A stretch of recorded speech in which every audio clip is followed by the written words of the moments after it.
Okay, so now that we have Claude set up, we can go ahead and close this window for now. The way you access it as a reminder is just by opening that button again. You can access past chat history by clicking this clock and then going in here. You can also delete past chats by deleting it like that. So what we're going to do now is set up GitHub Copilot as well. This is a step that you can skip if you are not interested in using GitHub Copilot.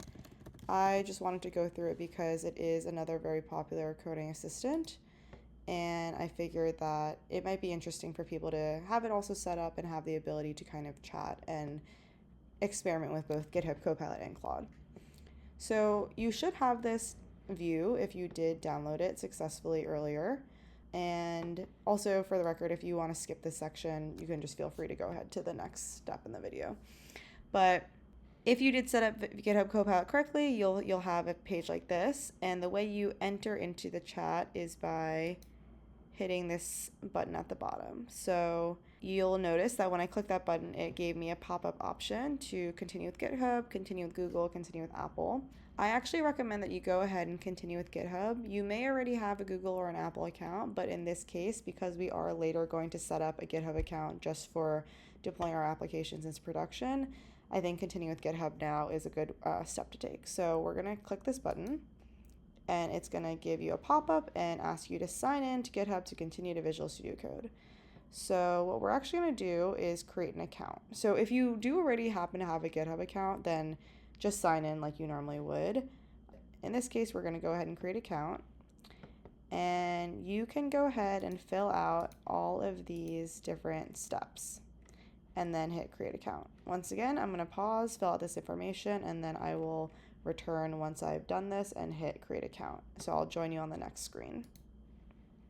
So you should be seeing a dashboard homepage like this. If you don't see the same view that I do, then go to your top left and then click on this cat icon, or hit the left tab bar and then hit home. Basically, this is just a homepage that shows you some boilerplate information, very similar to the welcome page that VS Code had. Normally, when you are going about coding and committing your code to GitHub, your homepage will then populate with the different projects that you have. It does suggest step 1 to create your first code project. This is something that we will go ahead and do shortly, but we're going to go ahead and actually first finish completing the GitHub Copilot chat extension, and then we will come back and I will explain what GitHub is and what we use it for. So navigating back to GitHub Copilot, it's going to ask you to probably retry and sign in. There we go. I'm going to continue. I'm going to go ahead and authorize it, and I'm going to allow it to open Visual Studio Code. So there we go. Now, what I should be able to do, and close this, what I should be able to do is, once again, talk to it. Hi there. Great, so now you can see I'm getting a response. That means that you have gone ahead and done the setup properly. There are a couple different modes. Agent mode, which basically allows the coding agent to go and act independently. Ask, where you can kind of Q&A it and it will answer questions. It won't make any changes to your code. And then plan, it will kind of help you put together a plan. There is a lot more configurability both with this chat agent and with Claude Code, which now you can toggle between the two. But we don't need to get into the details of that right now. I just want to kind of focus on getting the end-to-end set up for you all. So what we will do now is talk a little bit about GitHub and what it is. GitHub is how software engineers in the industry store their code.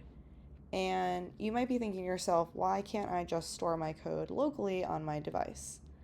Well, if you imagine a team of engineers, let's say it's you, me, and 3 other people, 5 of us working on a team, we are all going to be working from the same software project. And so you can imagine a software project as having maybe 1,000 lines of code. Well, honestly, probably more than 1,000 lines of code, maybe up to 100,000 lines of code, but maybe 1,000 files. That was what I was trying to say. and we will all have a copy of that on our devices. Okay, that's great. So you can imagine the 5 of us have this local copy of 1,000 files. But then what happens if I change 2 of the files and I delete them and I replace them with a new file? That only exists on my personal computer. That doesn't exist on your computer, and that doesn't exist on the 3 other people's computers. So how do we resolve that state? In theory, I could send you that. I could send you those 2 files, but that quickly will fall apart. Sometimes the actual code changes are more specific, like they're lines of code, not wholesale deleting and adding of new files. But basically, like, we can't rely on email or text message or AirDrop to kind of share the code files. So what we use is this system called source control, and GitHub is a platform that allows you to manage your source control process. And even more confusingly, while GitHub is the platform, Git is the concept that allows you to send the files back and forth. So this will make more sense as I kind of show you explicitly what it looks like, but that is basically the top level idea. You use platforms like GitHub to resolve state across multiple different machines when you're sharing code. You might be thinking to yourself, okay, that makes sense, but at the end of the day, it's just me here and I'm not working with other developers. That makes sense, but what GitHub has also done, because it has been the industry standard for multiple years, they've also built out a bunch of tooling that make it super easy for you to deploy your applications. And they have a bunch of integrations with a lot of other solutions that are also great for deploying code to production. So the reason why we're going to get started with GitHub and we're walking through this explanation now is that for this project, the way we're going to do deployment is using a GitHub solution. And as you continue on your vibe coding journey, it's an essential part of the toolkit. And as someone that will be a builder, this is hopefully what you are looking to grow into. GitHub is just a great thing for you to have in your toolkit. What we will do is now create a repository to create our first project. So I'm going to call this, what should I call it? A vibe coded app. And I'm going to call this my first vibe coded app. You can go ahead and make this anything you want. You could even name it something like, I don't know, strawberry toast. But for the purposes of this, I'll just make it something less silly. You can make it public or private. I'll just make it public for now. It's entirely up to you. Let's say you were one day maybe one day you're making an application that you want to grow into a startup. In that case, I would recommend you do private mode, because public means that truly anyone on the internet can see it. It's going to ask if you want to write a README. README is basically just a one-pager description that other people can read to understand the code or what the purpose of your repository is. We don't need it for this case. You could also add a git ignore. In general, git ignores are great, but you don't need it for the purposes of this app. To quickly summarize, git ignore basically means that there are a bunch of files that you will need locally to have your program run, but you don't need to store them remotely. And so oftentimes we will create a git ignore file that explicitly lists out, it's like, hey, you can ignore these subfolders, you can ignore these files because the other people in the remote repository don't need it. And in many cases, they will need their own individual local version. So it can be very unhelpful to have it stored on the remote. And we don't need a license right now. So we will go ahead and create the repository.